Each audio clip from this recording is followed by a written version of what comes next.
জয়গুরু সুপ্রভাত। পরমপিতা রাতুলরাঙা চরণে ভক্তিপূর্ণ ভূমিষ্ঠ প্রণাম জানিয়ে শুরু করছে আলোচনা প্রসঙ্গ থেকে পাঠ। সন্তোষ দা, সবসময় ইষ্টের কথা মাথায় থাকে না। শ্রী ঠাকুর, নিরন্তর অভ্যাসে ঠাকুরকে তোমার ইষ্টকে তোমার ভাবে, চরিত্রে, বলায়, করায়, ব্যবহারে মূর্ত করে তোলো। সন্তোষ দা, ভাবটা কন্টিনিউয়াস হয় কি করে? শ্রী ঠাকুর, কন্টিনিউটি কথার মানে তোমার চরিত্রই তাকে বহন করছে। কাজে কর্মে মানুষের সঙ্গে মেলামেশায় সবটাই সেটা ফুটে উঠবে প্রাঞ্জল হয়ে। তুমি ডাক্তার মানুষ, তুমি রোগীর বাড়ি গেলে তোমাকে দেখেই রোগীর মনে হবে বারবানা সেরে গেল। তোমার মধ্যে ঠাকুর দেখবে, ভাববে এই যে ঠাকুর দেখছি, তাতেই হেউ ঢেউ। তিনি জানি কেমন। সন্তোষ দা, সেবার ভিত্তিতে চলতে হবে। শ্রী ঠাকুর, অচ্যুত আদর্শী শ্রদ্ধাকর্ষক সেবাপ্রবণ ব্যবহার চাই।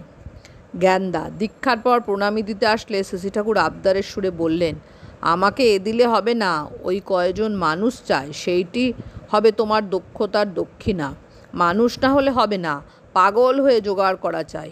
রতনেই রতন চেনে, গেঁজেলেই গাজেল ধরে। জ্ঞানদা, আপনি আশীর্বাদ করুন। শ্রী ঠাকুর, আশীর্বাদ কি? আমার বুক ভরা প্রার্থনা পরমপিতার কাছে। এই তো আমার চাওয়া। টিম করে চলা ভালো লাগে না। মারিত গণ্ডার, লুটিত ভাণ্ডার। পরে জ্ঞানদাকে লক্ষ্য করে বললেন, ও এসে আমার যেন একটু আশা হচ্ছে।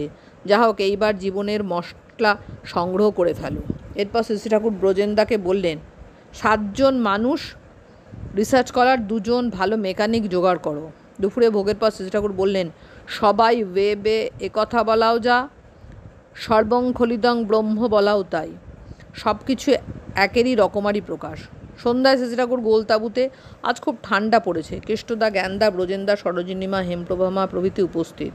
শ্রী ঠাকুর, 1.5 লাখ করে ফেলেন, সপ্তর্ষি জোগাড় করুন, যাদের ডেভেলপ হতে হবে, যেন অর্থলোভ না থাকে। 2 জন বিশ্বকর্মা আনুন, কৃষ্টিবান্ধব করে ফেলুন, কাগজগুলি ঠিক করুন, নিজেদের দৈনিক পত্রিকা বের করুন, জোর চালান কাম। যে প্রবল প্রবাহগুলি এসেছে তা প্রতিবিধান করতে জোর প্রবাহ লাগে।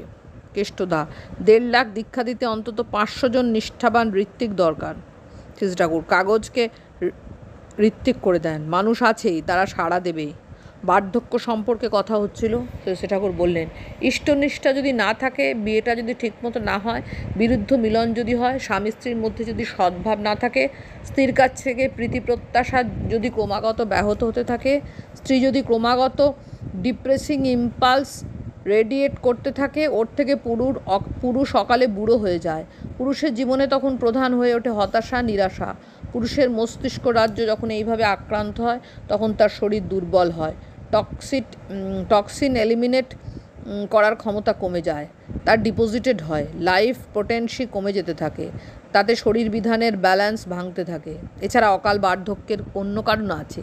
যা হোক, বার্ধক্যের সঙ্গে যুদ্ধ করার সময় থ্রু নার্ভাইন বডি বিল্ডিং মেটেরিয়াল চাই। আগে ছিল কুটির প্রবেশের বিধান, ঘর কেমন হবে তার নির্দেশ ছিল। সৎ ব্রাহ্মণ যেখানে নিত্য হোম করবে, তাতে ও অন্যান্য নিয়ম পালনে শরীর মনের পুষ্টি বিধানের উপযোগী অবস্থা ও আবহাওয়ার সৃষ্টি হয়।